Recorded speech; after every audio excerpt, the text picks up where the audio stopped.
Hey everybody, welcome back to our channel and welcome back to another video. So I'm actually going to post this video on Thanksgiving. So if you're watching this video, happy Thanksgiving from my family to your family. So I wanted to do a Q&A and I was interested in any questions that anyone would ever have for me. I do try to do my very best in the comments to respond to questions, but sometimes I miss questions, or I'm just busy, or I'm not able to get back to questions. So I thought, hey, we'll do it in a Q&A. So I posted in the community tab. Yay guys, I got the community tab. I don't know why that makes me excited, but that makes me excited. That I was doing a Q&A and what were some questions that you all had. So a lot of great questions came through and I'm going to do my very best to answer them to the best of my ability.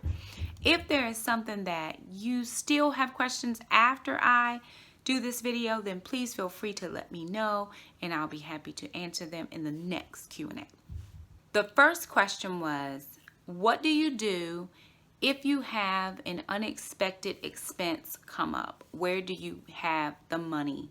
Where do you pull the money from? And then another question was, which I feel like are in conjunction with this, do you have your $1,000 emergency fund and how do you manage it? So according to the Dave Ramsey plan, if you are a Financial Peace student, a Financial Peace University student or graduate, we all know baby step number one is $1,000 in an emergency fund. If you are single or your income falls below a certain amount, then he recommends $500. If you have two incomes or your income is above a certain amount, he recommends $1,000. I know a lot of people try to have $2,000 in their emergency fund. So the whole point or reason of the emergency fund is so that when unexpected expenses do come in, if for some reason you have not budgeted for that, then you can pull it from the emergency fund and there is no emergency. Because normally people are scraping and scrounging trying to figure out, oh my God, I need new tires on my car. It's going to be $400 or $500. Where am I going to get it?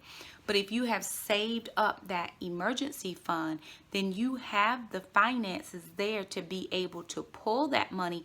And I am the world's worst. I don't like to see my emergency fund go below $1,000, but it has at times. With that being said, I'm still always working on baby step number one. So for instance, we were going to Maryland and we had an issue with the car. On Highway 95, spark plug jumps out of the engine and just starts rattling around in the car. And we're just freaking out because there's nowhere to pull over. We don't know what's going on. And we finally get it towed and the man's like, it's going to be this much. And I was like, fine, no problem. Go ahead and take care of it, because I had the $1,000 in my savings account. So I have a separate savings account just allocated for my emergency fund. I actually have my Christmas money plopped in there as well, and I probably should have a separate account.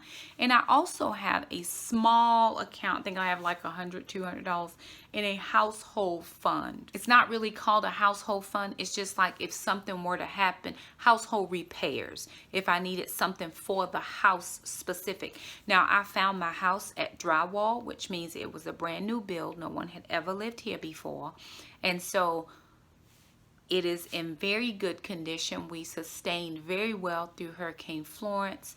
We did not have any damage to our home at all. So for that reason, I am just saving a little bit at a time so that if there are major expenses for the house, then I'm covered.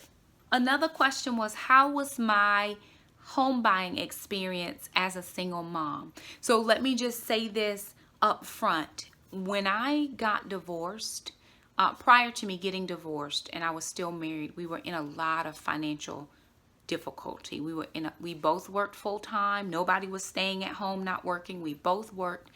But my ex was in charge of the finances because he felt like that was his job as the man. And his friends told him that I shouldn't handle the money. And I'm not going to say that I wasn't a spender, because I was a spender. I would see something, I worked hard for it, my money every month, and I was going to buy what I wanted. And I never had the it's my money versus your money mentality. Once we were married, all the money, in my opinion, was together money. But fast forwarding to the divorce, we were in a lot of financial debt, and he left. He left the state. He went to another state, and I got tagged with a lot of debt because I still lived here in North Carolina, even to the point where once my wages were garnished because he didn't pay something that I had received a bill, asked him if he wanted me to pay it. I said, I have the money, I will pay it today. And he said, no, I'll take care of it. Well, months later, he hadn't taken care of it. And because I still lived in the state, they garnished my wages, even though we were divorced, because it was property that we owned together. It was he had not paid some license plate tags or something like that. He had gotten a totally different call. Anyway, I was tagged with a lot of debt. So what I ended up doing was I accepted that. You know, I was married to him. I wasn't exactly sure what all the bills were. There were credit cards opened up, I think, in my name that I didn't even know about. But I took it on. I said, you know what, God? I was a part of this marriage. I'm taking on that debt. I got into Financial Peace University, and the Lord showed me how to coupon. So what I did was probably for about 5 years, my kids and I lived in a small 2-bedroom apartment. It was 3 kids and 1 mom. My oldest daughter had already left home by then. We lived in a really small apartment. They lived in the master suite. I lived in a little kids room or a little 2nd bedroom. And we did that. And I committed to paying off that debt. I committed to paying what my name was on, even though I was divorced. So fast forward 5 years later, I was speaking to a friend of mine in the hallway at work. And she said, Miss Wilson, I don't know why you don't own a house. Why are you renting a house? And I had never thought that I could own a home. It just wasn't something that I had thought about. Now, when we were married, we did own a home, but our home went into a foreclosure, so we had to do a short sale and finally got that squared away. So it was probably another 7 years before that, got off of our credit. And I just said, I'm going to stop by the bank. And I stopped by the bank one day and I said, ma'am, I just wanted to know if you could tell me if I would qualify for a home loan. So I went to the bank. She pulled the paperwork. She said, you absolutely do qualify. And she told me how much I qualified for. And I was ecstatic. With that being said, I had never really thought about owning a home. I just wanted to know if I qualified. So that started the thing rolling in my head. And my sister said, hey, I know a guy. He's a realtor. She said, Scott is saved. He won't meet you before church, but he'll meet you after church. And I was like, well, praise the Lord. That's awesome. So I ended up calling him, went down to his office and met with him. And we found out that both of my children and his children took Taekwondo together. And then we ended up taking Taekwondo together because he takes as well in the adult classes. So anyway, we formed a bond as far as client and, realtor. And he didn't have any strings attached. There was no contract between him and I until I was ready to put in an offer on a home.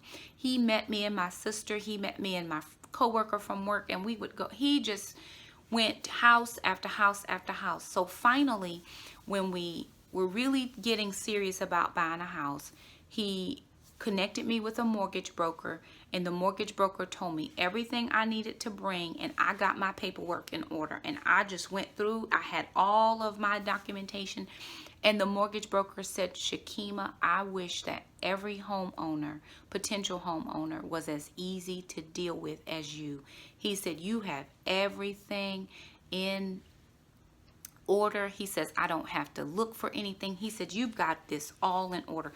So when I got ready to buy my home, it was smooth sailing. I qualified for a first-time homeowners loan. I got an FHA loan. I live in a rural area. We found this small community. It was still being built when we moved here. And of course, I actually wanted a different home all the way down at the end. And I was going to put in an offer. I said, well, let me think about it and I'll call you Monday. Well, somebody had put in an offer on that house on Friday. So we came back out here again and they were building this house. And he said, let's look at this one. We walked in and the house was exactly what I thought it should be. But the thing that sold me on the house was the yard. I had prayed that my kids would have a big backyard to run around in. And the backyard is larger than the house. I mean, the lot is so large. So for me, my home buying experience was very smooth, but I had a process to get my credit in order. And I worked hard. I did FPU. I did the envelopes. I paid the bills. I didn't really do the debt snowball because I'm really just getting that revelation now. And I have, Jackson was probably a year or two old. So 7, 8 years ago is when I first did FPU, and I was just paying minimum payments. It didn't click in my head for the debt snowball. So now that that portion has clicked, I'm determined to start kicking that thing in high gear whenever I can. But it was a process. We lived in a small 2-bedroom apartment, but it was from the Lord because he told me to go to that place. He told me to ask this person who lived there that I knew how it was. And when I went there, I got a deal and I paid, I think, at max $626 when I left that apartment. And I had been there 5 years. And I started off at $525, 5 something, $505, something like that. That is unheard of now because rents are way more than that. So anyway, it was a process to get my credits together. And from that, my home buying experience was very smooth. I told the seller that I needed him to pay it was either pay closing costs or build me a fence in the backyard, and I chose closing costs because I needed that. It was going to be about $6,000 that I did not have, and so they did closing costs. I do not have a fence, but we will get one eventually. So again, once you get your credit squared away and everything looks good, for a long time I didn't get credit card offers in the mail. I get them fairly frequently now, but I tear them all up. I don't need a credit card. I'll use my debit card as a credit card if I need to, and I'm good. I just don't want to deal with credit cards. I know some people use them for plane tickets and hotel rooms, and I just don't want to get involved in that because it was not good for us. So I stay away from it, and we have had a beautiful experience with buying our home. Another question was, will you ever do a meetup or shop with me? I would love to meet you guys. It would be amazing to meet up with some YouTubers. I mean, wow, that'd be awesome. I'm actually going to be meeting a lady who lives not very far from where I usually am with the kids at Taekwondo every single day of the week, and we're going to go over to the Goodwill. So as opportunities present themselves, or I know I'm going to be somewhere where I feel like more people would be, absolutely. Absolutely. Another question was, or there were 2 questions, and I'm reading these from my computer, so if I'm looking down, that's why, because I want to make sure I read them correctly. How much do you sleep? You have a lot going on, and I sincerely don't know how you get everything done. I sleep an average of 6 hours a night and still don't see how you do it all. And then another question that kind of ties into that is, how hard is it to balance work, home, and other activities? So in all actuality, I sleep about 5 hours a night. That's just my norm. I am not a big sleeper. I'm not a napper either. I'm usually up, but I'm a morning person. So even on my Saturdays, I'm up at 6 o'clock in the morning, because to me, if I'm sleeping in, I'm wasting hours that I could get things done. I'm crashing by 3 or 4 in the afternoon because I'm usually go, go, go, go, go. But my grandparents were go. That was their speed. That is how they moved. And we lived with them. And that was how we were raised. We were not raised to rest. We were not raised to have time off. If there was even a waking moment, you were doing something. We were always in the yard. We were always raking leaves, and we were always burning the trees and cleaning out the ditches. I grew up on a small farm, and so we were always shucking corn or feeding the animals or washing clothes, and we had to hang the clothes out on the clothesline, so it's hang them out and bring them in. And so for me, that's just how I was raised, really. Then when I was in the middle of a bad marriage situation, it was how I coped with my life. I had to find things to do because I was married to someone who didn't want to do things with me. So I would clean the house, or I would do stuff with the kids, or I would do a project here, I would do a project there. I'd volunteer at church, or I would volunteer at work. And I just stayed so busy because I needed to fill up those empty spaces in myself. Now it's just how my brain moves. I keep telling myself I don't want to claim any sicknesses or illnesses, but if somebody were to peg me, I'm almost sure they would peg me as ADD, because I'm going. There are times when I have moments of calm, but I am a natural multitasker. I can do 3 or 4 different things at one time. I'm filming a video. I'm checking questions. The kids are working on homeschool. I've already put dinner in the oven. I just keep things going. And I don't, it's almost like somebody putting on a meal. People who cook one thing at a time bother my spirit, because I'm trying to figure out how is all of that dinner going to be hot at the same time if you cook one thing at a time. And I know people who do that, and that's just how they do it. I get it. But for me, I'm going to put the brownies on and the chicken. Well, I'm going to put the chicken in the oven first, then the brownies, then the bacon. I'm going to help Alana with her school. And then when I get done helping with school, the brownies will be done. We pull out the chicken. We throw the, broccoli in the microwave. And it just, to me, it works. I function very much off of structure, and I function very much off of schedule, and my whole life is scheduled out. Now, I know that doesn't work for some people, and so one thing I want to caution is don't compare somebody else's life to yours, or mine to yours, or whomever. Because we could fall into a lot of issues when we try to do that. You know how people always say, stay in your lane? You have to figure out what works best for you and your family. There are times when my kids are tired. They keep my schedule. They don't get to dictate my schedule. I dictate my schedule. Monday nights is homeschool night. That means we don't go out of the house. We come home, and if they have additional questions, or I need to teach Jackson a concept or something, Monday nights, that's what it's for. Tuesday, Wednesday, Thursday, and Fridays is Taekwondo. But Tuesday nights I sing. So after Taekwondo, we zippity dip on over across town and we get to band practice. I have asked them if they would push it back 15 minutes just so we could get across town, because I'm going from one side of town to the other side of town just to get back to band practice. So we sing on Tuesday nights. Wednesday nights I go to a share group, or I do my Taekwondo class. And on Thursday nights I go to a share group, or I do my Taekwondo class. So it just depends on the night. I also drop my kids off at Taekwondo, and then I go to the gym.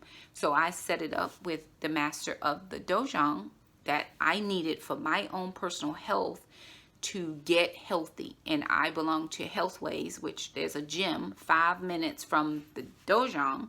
So he was on board with me dropping my kids off, and then I go to the gym, and then I come back. Some nights, if I'm doing an adult class, Alana can do class with mom, and then Jackson, because he's a junior black belt instructor, he can help mom with my moves because he's an instructor, junior instructor. So we do a lot of things together, but I actually just have to schedule things out. I used to just try to remember it all, and then I would write it down in my calendar and still forget. So what I've gone to doing now is using my Google Calendar, because it populates on my phone, and I'll set at least 2 or 3 alarms so I don't forget the next thing I'm supposed to do. There are days when I am extremely overscheduled, and there are days when I have nothing to do at all. And it's just a happy balance. It depends on the season. It depends on the time of year. I work 10 months. I work 210 days. So I'm off work 155 days, 156 days. So it's just spread out throughout the year so I can rest on those days if I'm not already doing something. But it is a challenge. I do not believe that people understand the single life of a parent, because I can't call anybody and say, hey, hun, can you take the kids to Taekwondo today? That's what I have to do. I can't say, hey, hun, can you stop at the grocery store? That's what I have to do. And what I've had to do is not get envious of other people's situations. Do I desire a spouse? Absolutely. Do I want somebody to help me raise my children? Absolutely. But I can't look at my friend who is happily married and say, well, darn, I wish I had her life because somebody can take my kids this place and that place. I had these children. I decided to have them. Their dad decided he didn't want to be a part of this family. I didn't get the choice to leave. So I just lived my life. This is it. One day they'll eventually move out. I'll do less things with them. But I don't believe that the Lord is calling me to just not do. My life is about service and helping people, and how can I help you and what can I do? I will sleep at some point. Do I just go and never rest? Absolutely not. I do get rest. However, it is, not according to what some people think. My sister tells me all the time, you just doing too much. You need to sit down. I'm like, I'm fine. It's going to be all right. But again, that's my personality. I just keep going and going and going. I'm probably like the little Energizer Bunny Jr. or something. I don't know. But I feel like if I wasn't doing anything, then I'm not productive. I always have to be doing something. And there's really always something to be done. So that's just how it is. I do try to manage as best I can. I do ask for help if I need help. My sister is really good about helping me. If I need something, she'll come over or she'll meet me somewhere and help me do something with the kids. My son comes in and he helps me, even though he lives an hour and a half away. He'll come home some weekends and help me out with the kids. So I have a good support system. But fortunately for me, and I think this is what separates me from others as well. Not what makes me better. This is just what separates me. My kids are older now. I have 9, 14, 21, and 28. They will be 15, 10, 23, and 29. So I'm not doing all of the things for them. I don't have to cook food if I don't want to. Jackson knows how to cook an egg and how to fry Spam and bologna, and he knows how to, do all of the things. He doesn't know how to work inside the stove, the oven, but he knows how to work the cooktop. Alana can cook just as good as I can. So if I need her, say if I need to run out to the grocery store real fast and I need a crock pot put on, all I have to do is say, Alana, I'll be back in a few minutes. Go ahead and put this crock pot on. And she takes that slack for me. If I need Trandon to come and take Jackson for a haircut while I take Alana somewhere else for a girl's thing, he's right there to help me. So my kids and I, and a lot of people say, you spend too much time with your kids. My kids were all I had for a long, long time. They were all I had. And so they've always been there for me. And I pray that they know that I'm always there for them. And so it is my honor and my privilege to pour my life into their lives and into the lives of other people, because at some point I won't be here anymore. And I don't want to have gotten to the end of my life and asked, what exactly did I do? How good was your life? I want to have done something for somebody along the way. Somebody asked me, what program do I use to edit videos? I use Windows Movie Maker. I would like the Adobe Suite or something a little bit more interactive. I'm still trying to figure out how to do voiceovers. I haven't figured that part out yet, and I've been doing videos for 2 years. I'm following the instructions, but it's not working for me. So I use Windows Movie Maker, It came loaded on my computer and it has been fine. I don't see any need to really go out and buy something else unless for some reason this stops working. So for right now, this is working for me. The thing I do need to do, and I may have to set aside a little bit of a budget for this, is buy a camera. Right now I'm filming on my phone and it's really killing my battery. So I do think I'm due for an upgrade on my phone, but I don't want to upgrade just for YouTube. So I think I'm going to just put a little bit aside as I can and try to save for a camera so that I'm not killing my phone trying to film YouTube videos. So that's what I use, Windows Movie Maker. Oh, okay. Do I go to the beach? Okay, so honestly, I've lived at the beach for about 13 years and I go very rare. It's not something that I enjoy. I'm not a water person. My kids would probably like to go a little bit more often than we do, but we spend so much time at Taekwondo that we really just don't have time to go. It's not something we enjoy. When my friend Kel lived here, my friend Kelly, when she lived here, we would go and walk around the loop, and that was something we enjoyed. And of course the beach was pretty close, so we would go and walk on the beach sometimes and meet other friends out there, and we just walk because we were the single ladies. And we would do that. But as a general rule, we do not go to the beach very often. I like actually going downtown and walking downtown. I like to see the lights at night. That's just one of the things I enjoy. But we do not go to the beach very often. Favorite Christmas song? The question was, what is your favorite Christmas song? Oh Holy Night probably is my most favorite Christmas song, but my kids and I love to rock out to whatever's playing on the radio. We really don't have any favorites, but I do like that song. It's just one of those that takes you there, you know. It just really puts you in the mood and always sounds like Christmas. But you can hear us rocking around the Christmas tree and, you know, have a holly jolly. When it's Christmas time, we crank it up. We put on the Christmas station and we just do our thing. And it is a lot of fun around here. The next question is, what is my favorite keto dessert? Probably out of everything I have made, I like the low carb chocolate chip cookies from the website Low Carb with Jennifer.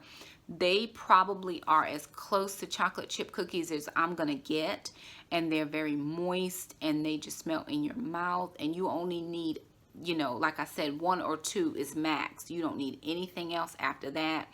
And once you eat keto for a while, you're not hungry anymore. Like I ate lunch. I didn't eat breakfast today. I rarely eat breakfast.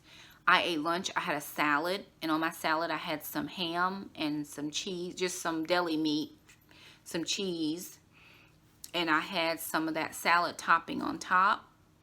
That's pretty much all. I put some pork rinds on top to be my croutons, and that's all I've eaten. And it is now 8:20 in the evening, and I haven't eaten dinner yet. I'm going to eat dinner, but again, for me, keto has helped sustain me. I'm fuller longer, and so I'm just not interested in eating.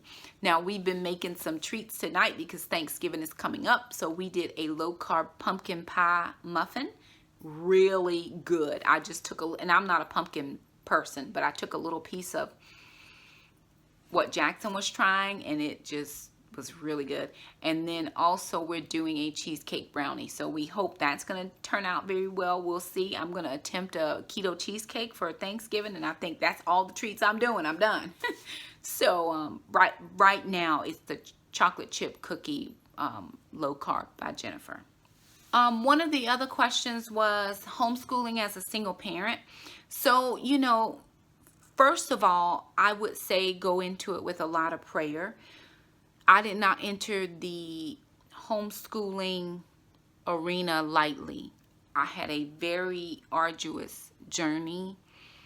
And even today, I called my sister. I was on my way home from work. I called my sister and I said, do you think that my children are missing something by homeschooling? I said, be honest with me. I said, I'm going to ask you an honest question. I need an honest answer. Do you think they're missing something? And I said, I often wonder, you know, does Alana want to do cheerleading? Maybe she wants to play on the basketball team. What is it that she is missing by homeschooling. And my sister said, you know, honestly, I do think she's missing something. And she said, not the schooling more so than the social. And so again, that's one of the things that you battle. It's the social, because people don't think my kids are social, or homeschool kids in general. But my children are social. They go to Taekwondo 4 days a week, and all of the kids that are in there, you know, they're with those kids. Not only when we're just competing, both my children are on the travel team, which is the special teams that they travel to different places and do their little routines. So all of the time that we travel, we're with the same travel families. And then in addition to that, Jackson is a junior instructor, so he gets to help in a lower level class. Alana will prayerfully go into junior instructor program after she does her black belt, which is coming up very soon. She'll be able to go into lower level class, and it's not just for little kids, it's just lower ranked belts. So we have a lot of social opportunities. She actually also just got invited to a youth group. We do attend a church, but it's a very small church, and we don't have a youth group. There are a lot of kids Jackson's age and younger, but there's no kids Alana's age. And we have one teenager that's 18. So that portion of our church doesn't exist. So she got invited to a youth group by a friend of mine, which I had been praying about. And then we also have a couple friends that have invited us over for just hangout time, because they have kids as well. So we do get out and we are social. When you decide to homeschool, you have to know your why. You know, I always wanted my children to go to a Christian school. Well, I wanted Alana to go to Christian school because my older two children were already, you know, just about out of high school by the time that thought came into my head for Alana. But then I got pregnant with Jackson and I couldn't afford it.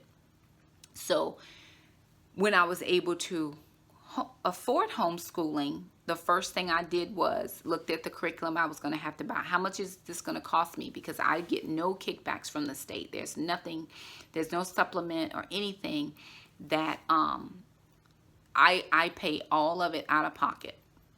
The next thing was who was going to keep them while I'm working. And so I had a very beautiful situation with a friend of mine. She had just had a baby. She just got married. She was the director of our youth program at church, and she was going home. She was staying home. She was coming out of work. And so we talked and connected, and she knew I wanted to homeschool, and I knew that she was excellent with my kids. She's Jackson's godmother, and her husband is his godfather. You know, they had always been in my kids' lives, so it worked out for me. She was able to keep my kids, and I was able to then give her some finances because she was coming out of work. So while it probably wasn't as much as it was nowhere as much as she was making working, because she had planned on starting her own child care center. It just never got off the ground. But my kids were the first 2 kids in her child care center. Of course, my kids were the only 2 kids because she just eventually went back to work. It just didn't work out. But that was fine. She helped us out for years and years and years. So if you can barter and trade with someone that you trust, you absolutely must have trust in the person. The next thing is know that you may not have support. My ex-husband was absolutely 100% against homeschool. He was like, nope, not happening. And I just had to tell him, I appreciate your opinion, but you are not here. I am here, and this is what I'm doing with the kids. I was not ugly or anything about that. And because I knew he had questions and issues, what I do is every year when they take their EOGs, and Alana will now take EOCs because she's in high school, I send a copy of their EOGs to his email so that he has every report, every test score, everything. Now, I don't send him report cards because that's just, if he wants to see their transcript, he's welcome to see that. But I send him their scores so that he'll know just how far they are progressing in their school. His family was against it. My family was against it. Even though I am a licensed teacher, they just did not understand the concept of homeschool. If you work full time, expect to be the outcast is not the right word. Expect to be the odd man out, because most of the homeschool community meet during the day, because the majority of homeschoolers are stay-at-home moms. Well, if you're a working mom and a working dad, or if you're just a working dad and there's no mom, whatever, during your work hours, they're having homeschool dates and co-op groups and all these other things. So you're not going to get that.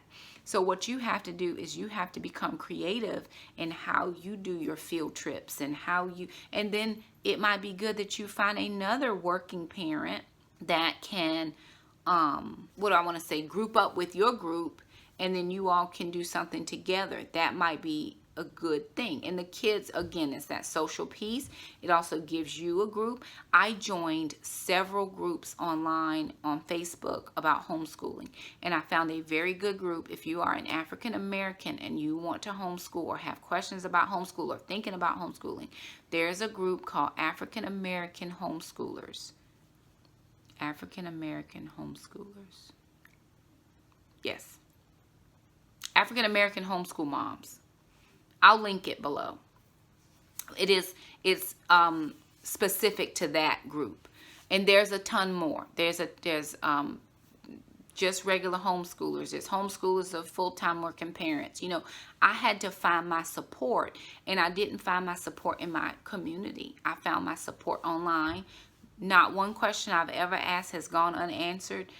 There's so many people sending you to this resource and that resource, and hey, check this out, and here's a scholarship, and just so much. There's a wealth of information out there for you if you are seeking that. All you have to do is look for it. Not everybody's going to support your decision, but not everybody supported my decision of the college I went to, or what have you. So you just have to decide what's important and what's not important to you. It was important for me to have a Christ-centered education. Again, I am pro-public school. I'm a public school teacher, and I have been for a long, long time. I am not saying don't do public school. I just wanted a Christ-centered education for my children. And I would have sent Alana to a private Christian school if I had not gotten pregnant with Jackson. But getting pregnant with Jackson, I couldn't afford tuition and daycare, so I had to make that choice. So again, find a support system, find people that are going to encourage you. Be staunch in your stance for schooling. That's why you have to understand your why. If the only person who agrees with you is you, fine. If the only person who agrees with you is you and your husband, fine. People will come around. I'll never forget it. My ex-husband's aunt was a principal at a school, and she did not want me to homeschool my kids. I am telling you. But after them kids started them EOGs and making all them scores, she would go around. These are my homeschool nieces and nephews. These are my nieces and nephews that homeschool. I mean, she was the proudest aunt ever in life because these kids were the homeschool nieces and nephews. And I'm like, really? And I felt kind of bad because she was really showing them off. Don't do that. That wasn't nice. Don't take any credit for this. You didn't support us. But again, I'm not, stealing her thunder or whatever. If that makes you happy, you do what makes you happy, because I did what I felt like was right for my children, and they have done well. Alana did struggle in the beginning because she had went to school to the 4th grade. Jackson has never went to school, so he's never been in a public school setting, period. And I will tell you something else that made me feel very, very good. If nobody else was looking out for my child, when I pulled Alana out of 4th grade, it was the end of the school year. We were going into the summer. And so that next school year, they had already placed her in a 5th grade classroom, and we did not show up, and we didn't show up. Her principal called my house, and she said, "Miss Wilson, I just wanted to check on Alana and see how things were." I said, "We pulled her out because we're going to homeschool." And she was like, "Oh my goodness, well, we're going to miss her, but if you need to re-enroll her here, we are here for you." She never made me feel bad or nothing. She never said, "Why are you taking your kid out to homeschool?" None of that. And I work in the same county where Alana went to school. So these are my co-workers, my colleagues, and she just said, "Listen, we're here.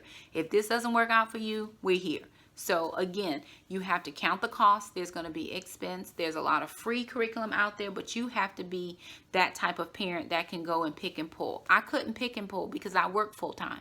So I had to get a curriculum that would auto grade for me. I can go back in and reassign things, or I can go in and take out projects. No, we don't have time for that. And that is what the curriculum allowed me to do. Now it does that starting in 3rd grade for the curriculum we use. Jackson, I had to pick and pull for him, but fortunately for the first year he was in a co-op with another little girl, and they actually had a stay-at-home mom. She went to our church, and she was a kindergarten 1st grade teacher. So Jackson actually skipped kindergarten altogether. He went into 1st grade. He is 9 years old, and he's in 5th grade, and he probably is, his stay 9 scores are really high, so his reading and comprehension is really high. He probably reads on a 9th or 10th grade level, I'm sure, if not more than that. He reads at the same level as Alana, and Alana's 9th grade. So his stay 9 scores are extremely high.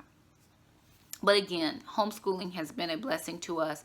I question myself because I don't want my kids to miss out on opportunities. But when I think about ball games, it's 10 and 11 o'clock at night. I am not here for it. We in the bed at 9:30 p.m.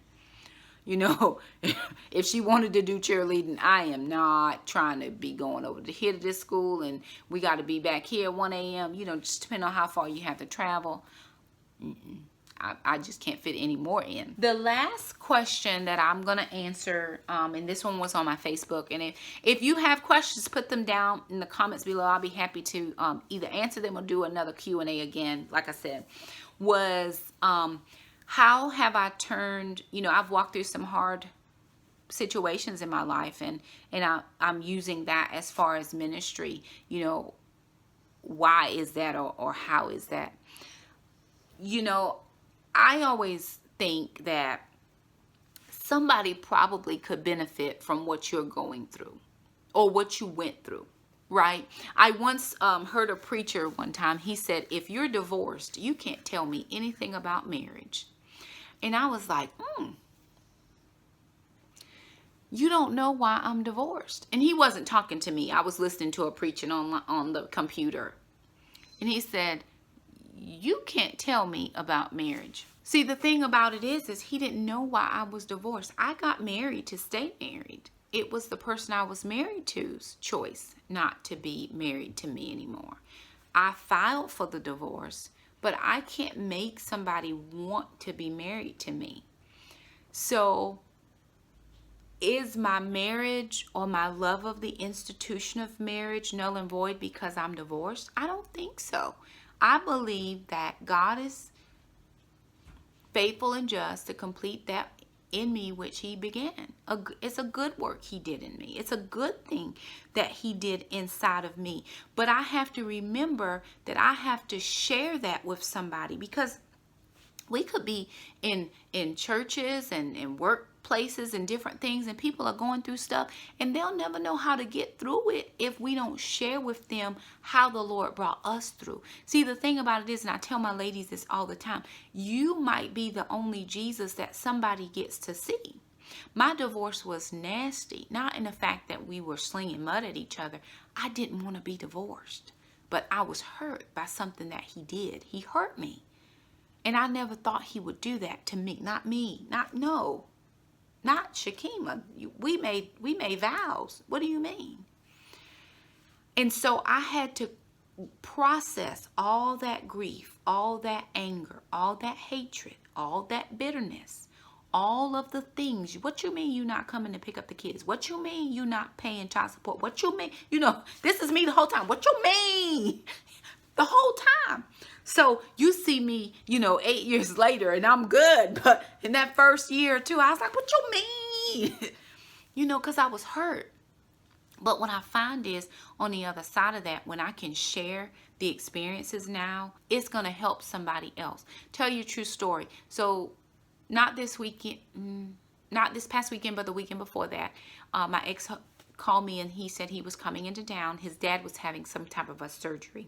And he lives in Florida. We live in North Carolina. So he was coming. He had not been here since a year or more prior.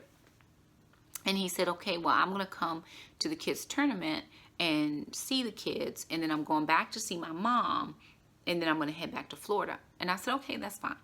So the way he had to travel, his dad was in one place that was really close to his mom, and we're far away.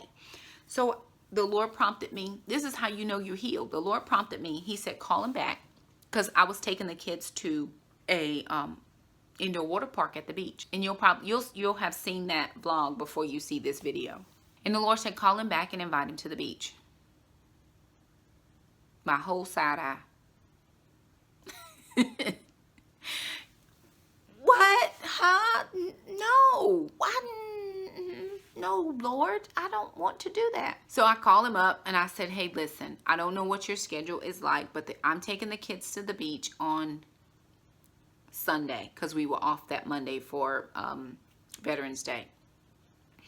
If it works in your schedule, why don't you come to the beach with the kids, and then you can spend time with them in the pool. And we were going to an indoor water park. You can go to the pool and do all of the things.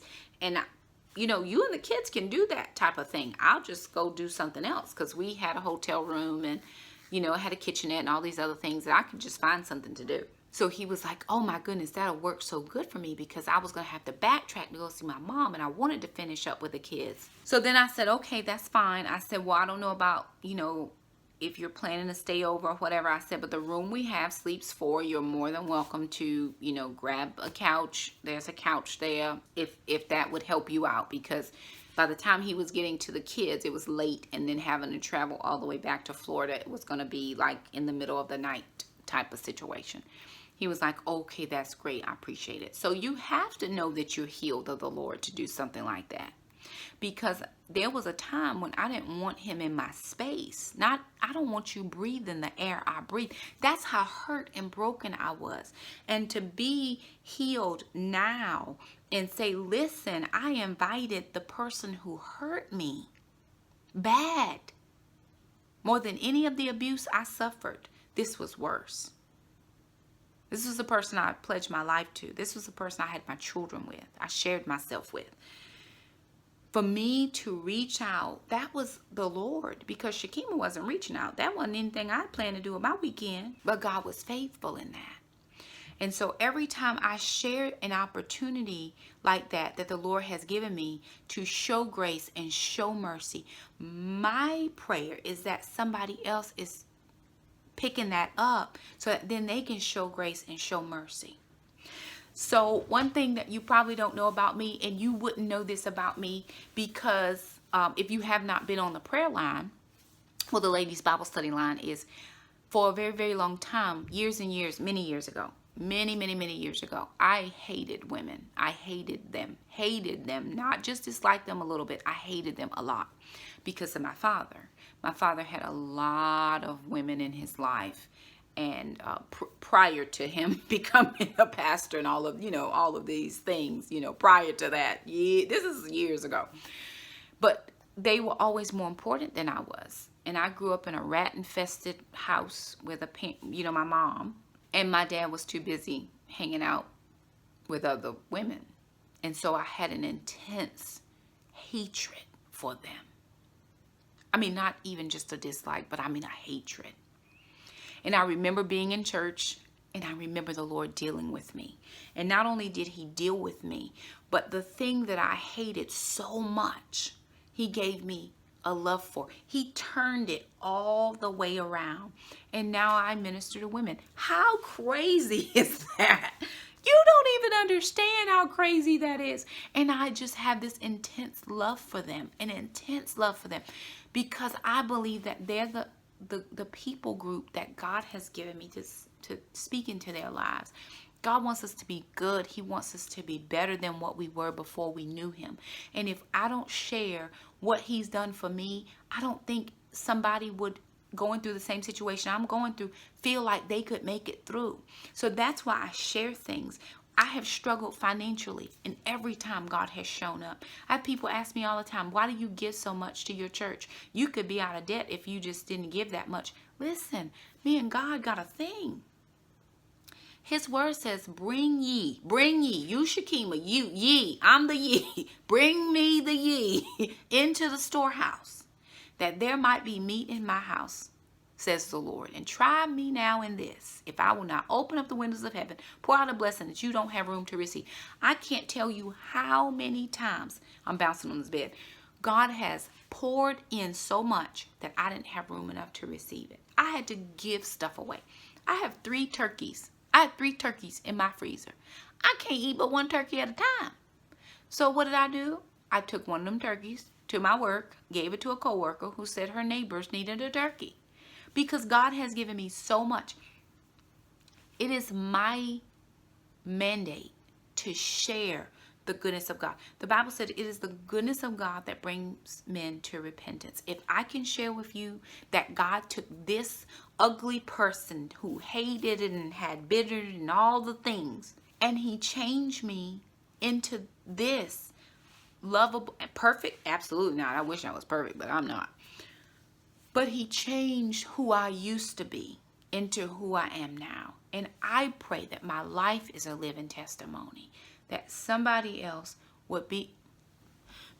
Looking outside, it's dark, and I see something walking past my window, and I'm like, what is that? The kids are taking the dog out. Woo.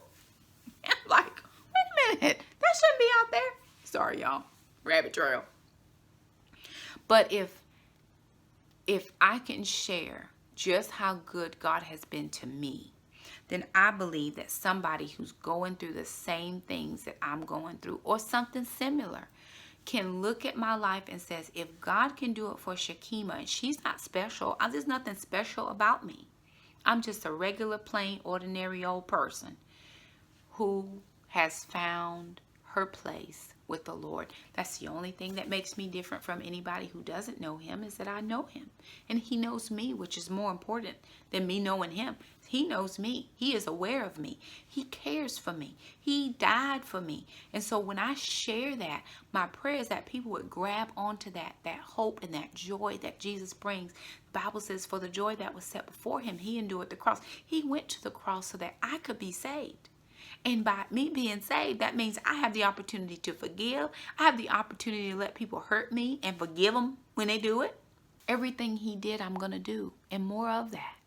And it's not always easy. Sometimes it is very difficult to go through that life. But what else would I rather do than serve the Lord? And in serving him, I get to serve other people. It is my honor and privilege to meet with the ladies on Monday nights, every Monday night. For the past 4 years, every single, well, we started on a Thursday, now we meet on Mondays, but every either Thursday or Monday night, whatever. It is a beautiful situation, and some of us have become bosom friends. Bosom friends. We're just loving on one another and helping each other grow. Miss Jo texted today and she said, y'all, we have a lot to be thankful for. She said this has been a great year of growth and personal development. And it has been. And if you haven't joined our prayer line or ladies Bible study, we invite you to come and hang out with us. I share a lot about my life and my personal. Listen, it is good for me to tell you the word. The word is what it is and it works. But you connect with what I've been through. People connect with what you've been through. So when you can share what you've been through and they going through it, and you say, look, sis, I hear you. I know what you're going through is tough, but I'm here for you. I'm standing beside you. Let me hold your hand while you go through it. See, I want to know that you've been there. You know. So I can tell you, for 365 straight days after my ex-husband left, I cried myself to sleep every single night. But on the 366th day, when I walked out of the bedroom, the first thing I do in the morning is open the blinds so I can let the Lord in. That's what my grandmother used to say, let the Lord in. I opened up the blinds, and into that window beamed a light so strong that I knew God was saying, Shakema, I see you. You're not by yourself. I'm here for you. I've been with that man for 18 years. I'd never been by myself. I went from my grandmother's house to his house. And the Lord said, I see you. You are not alone. 366 days and I haven't cried since. Not over that situation, because God is slowly bringing me. But people want to know, hey, I've been there too. And if I can promise them that I've been there And I know how it is to come through it. Yea, though I walk through the valley of the shadow of death, I will fear no evil. God is with me. And it is my privilege and honor to share that with anybody I can, for however long I can, whenever I can. So I'm just doing that here now. So anyway, those were the questions that I got today. I'm going to post on Instagram to see if anybody over there has any questions. I'm loving keto. It's working for me. My family is doing well. My mom is, she talked with her today. She sounded very, very tired. So I do know that I'll probably be doing a lot of work when I get there tomorrow. But anywho, we do hope that you have a very very good Thanksgiving. We hope that you spending time with your family and your friends and your neighbors and different things like that. We hope that every dream that you have ever had is coming true in the Lord. We hope that you know Jesus. If you don't, just talk to us about him and we'll be happy to make the introduction. My friend Miss Jo says it's up to us to make the introduction. It's up to the people to start a conversation. So we are here for you however you need us to be. If you ever need Shakema, you can always leave me a comment or you can message me on Facebook. I try to respond as soon and quickly as I can to those types of things. I am not bigger or better than anybody else. I am just a woman who has found her place, and my place is with the Lord, and my place is serving other people. When I leave this earth, I want to make sure that my life has counted for something. So I hope that that answers some of your questions. If you have any additional questions, please leave them down in the comments below. I will link the homeschool group for African Americans. There's a lot of them out there, so if you have a specific one you're looking for, and if I know of it, I will link it. But there it is. Thank you guys so much for stopping by our channel. If you like this video, give it a thumbs up. Just saying we like your video. If you're new around here, hit the red subscribe button. We love to keep you as a part of our YouTube community. Also hit the little bell, that way you never miss an upload from us.